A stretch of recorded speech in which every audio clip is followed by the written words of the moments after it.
पर शहरवासियों, आज एक विशेष बात को लेकर के आपसे मैं चर्चा करने जा रहा हूं। आपसे जो चर्चा की जा रही है वो एक समस्या विशेष को लेकर के ही बात मैं कर रहा हूं। हम जानते हैं कि युग ऐसा आ गया है कि इसमें हर चीज़ की अकाउंटेबिलिटी, हर चीज़ का हिसाब किताब, हर चीज़ का डाटा, जो भी संस्था, जो भी प्रदेश, जो भी जिला, जो भी देश मजबूती से रख पाएगा, इकट्ठा करेगा, तो उतना ही नागरिकों को उसकी आगे चल कर के सुविधा होने वाली है। क्योंकि सेवाओं की संख्या बढ़ती जा रही है, योजनाओं की संख्या बढ़ती जा रही है, आबादी का, विकास का, ये भी एक प्रकार से बहुत बड़ी मात्रा में हम आगे बढ़ रहे हैं। न केवल स्थानीय तौर पर बल्कि जिला, प्रदेश, देश और अंतर्राष्ट्रीय स्तर पर भी बहुत चीज़ों का आदान प्रदान जब होता है तो उसमें हमारा जो हिसाब किताब, हमारा डाटा वो निश्चित होना चाहिए। हमें ध्यान में है कि सबसे पहले आदमियों की गिनती ये शुरू हुई, सेंसस शुरू हुआ, हर 10 साल में सेंसस होता था। बाद में हर व्यक्ति को एक पहचान दी गई, आधार कार्ड के साथ उसको जोड़ा गया और आधार से आगे बढ़ते हुए हमें ध्यान में आया कि परिवार एक इकाई है, तो हमने परिवारों की संख्या ये गिननी शुरू की और उसके अंदर परिवार पहचान पत्र, फैमिली आईडी, इसका प्रयोग करके हम काफ़ी आगे बढ़े हैं। हमारा जो ज़मीन का हिसाब है वो भी हम एग्रीकल्चर का, लैंड का रेवेन्यू रिकॉर्ड, ये भी एक निश्चित मात्रा में रखते हैं। हर किसी ज़मीन का कोई ना कोई एक आईडी होता है, उसका एक नंबर होता है, उसी के हिसाब से हमारा व्यवहार आगे बढ़ता है। अब आगे बढ़ते हुए जब ये ध्यान में आया कि जो शहरी प्रॉपर्टीज़ हैं या गांव की रिहायशी प्रॉपर्टीज़ हैं, इनका हिसाब किताब हमारे पास प्राय ना के बराबर है, तो ये योजना बनी कि हमारी शहरी प्रॉपर्टीज़, उसकी भी कोई ना कोई पहचान बनाई जाए और उसको एक आईडी, एक पहचान ये दिया जाए। जो काम हमने हरियाणा में 2018 में शुरू किया, एक अनुमान के हिसाब से उस समय लगता था कि हमारी 42 लाख शहरी प्रॉपर्टीज़ हैं, लेकिन जब गिनती प्रारंभ हुई और अंत में गिन करके जब हमने देखा तो 42 के बजाय 46 लाख प्रॉपर्टीज़ निकली। और उस 46 लाख में अगर उस दो भागों में बांटते हैं तो एक भाग है कि जो हमारी नियमित कॉलोनीज़ हैं, जो अप्रूव्ड एरिया है, उसमें 36 लाख प्रॉपर्टीज़ हैं, और जो अनअप्रूव्ड एरिया है, अनियमित है, और जिसको हम ये कहें कि जो कॉलोनियाँ ऐसे विस्तार होता गया बिना किसी योजना के, अवैध कॉलोनीज भी उसको हम कह सकते हैं, उसमें 10 लाख प्रॉपर्टीज़ हैं। इस काम को शुरू करने के लिए हमने एक कंपनी को काम दिया था। अब वो कंपनी पहली बार काम कर रही थी और ये काम भी हरियाणा में भी, देश भर में सबसे पहले हमने शुरू किया। स्वाभाविक है, जब इतना बड़ा काम होगा तो उसमें कहीं ना कहीं कोई कठिनाई, कोई समस्या भी हम पहले से सोचते भी थे और वो आई भी है। बहुत सी प्रॉपर्टीज़ का जो हिसाब किताब, लेखा जोखा, उसके जो विवरण भरने की जो स्थिति थी, उसमें बहुत सी गलतियाँ पाई गई। और उन गलतियों को जब हमने पहचाना तो हमने उसका एक पहला काम किया कि जितनी भी हमारी प्रॉपर्टी आईडीज़ हैं, जो संपत्ति की हमारी पहचान की संख्या है, उनको सबको वेबसाइट पर डालें। हमने नवंबर 2022 में सभी प्रॉपर्टीज़ जो भी आईडी बनी थी वो आपके देखने के लिए, अवलोकन के लिए हमने वेबसाइट पर डाला था। और ये भी कहा था कि आप लोग स्वयं सत्यापित करें, और स्वयं सत्यापित करने के बाद हमारे पास अगर डाटा आएगा तो हम उस हिसाब से आगे काम करेंगे। उसके ऊपर कोई बहुत बड़ी गति हमको नहीं मिली, तो कुल मिलाकर लगभग 1.5 लाख प्रॉपर्टी के जो मालिक हैं उन्होंने ही स्थापित किया, बाकी लोगों ने उसको छोड़ दिया।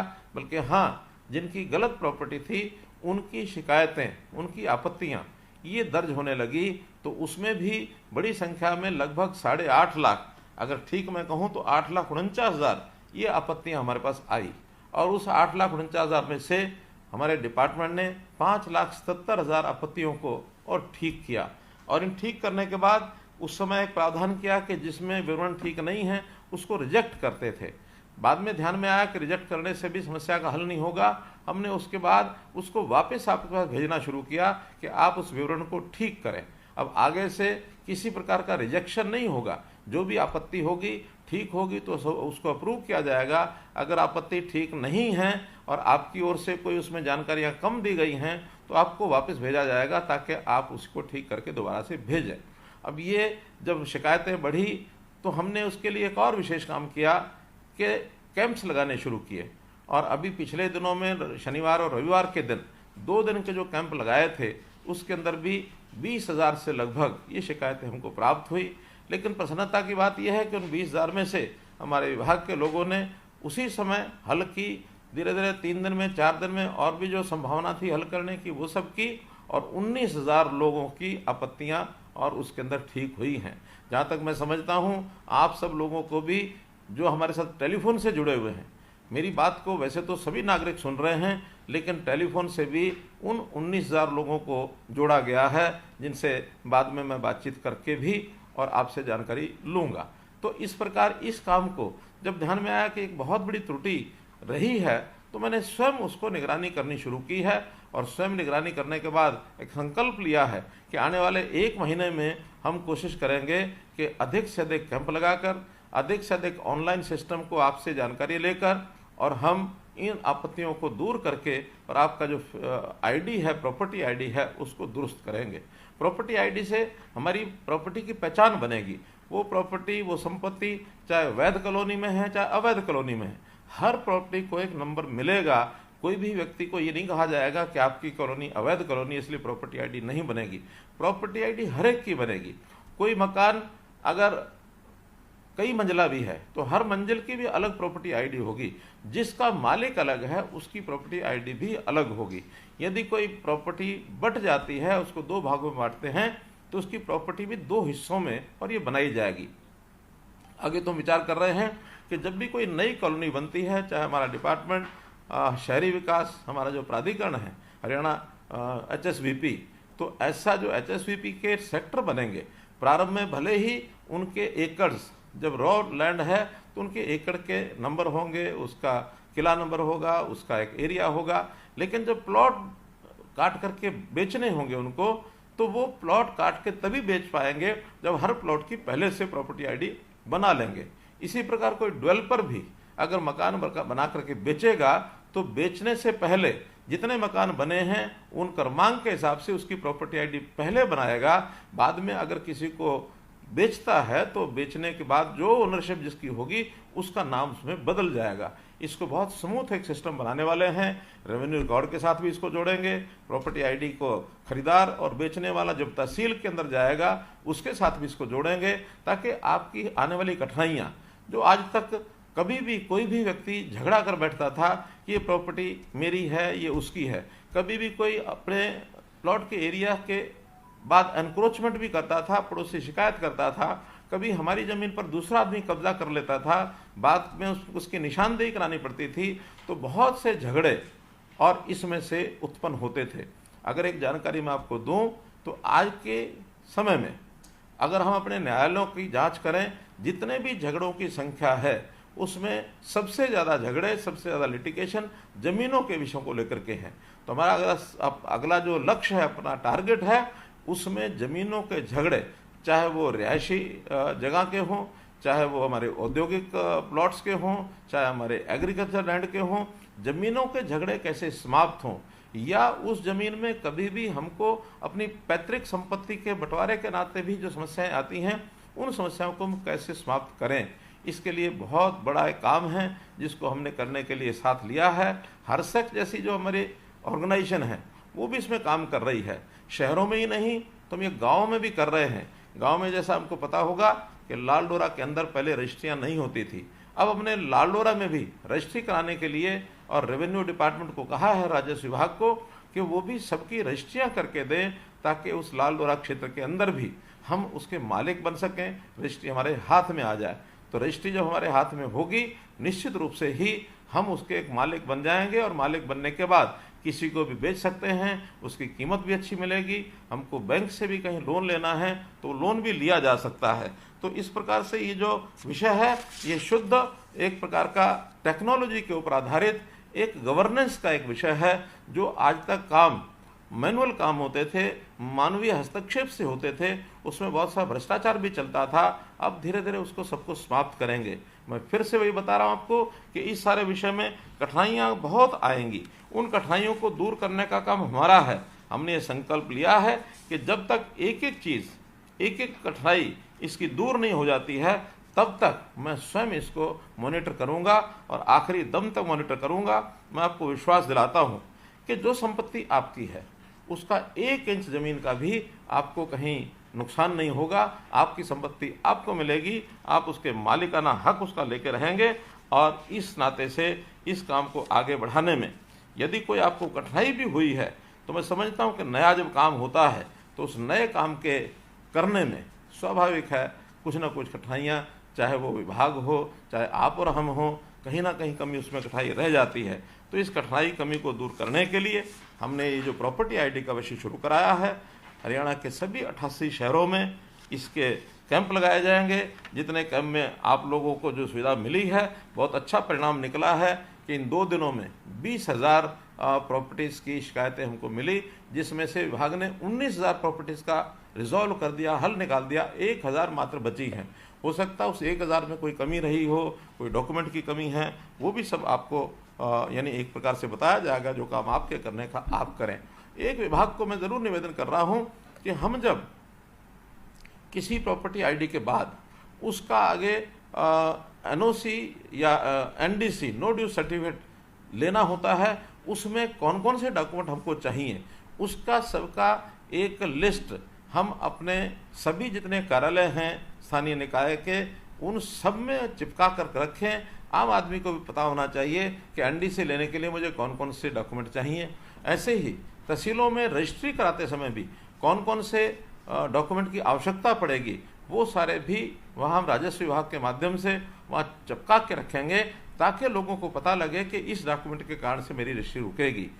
अब इन सब बातों को करने के पीछे उद्देश्य ये है कि हम लोग जो हमारी अवैध कॉलोनी बनाने का जो एक प्रचलन हो गया था, उसको समाप्त कैसे करें और समाप्त करके हमारी जो प्रॉपर्टी है वो सही और एक प्रकार की नियमित तौर पर वो रहे, कभी कल को कठिनाई हमको ना आए।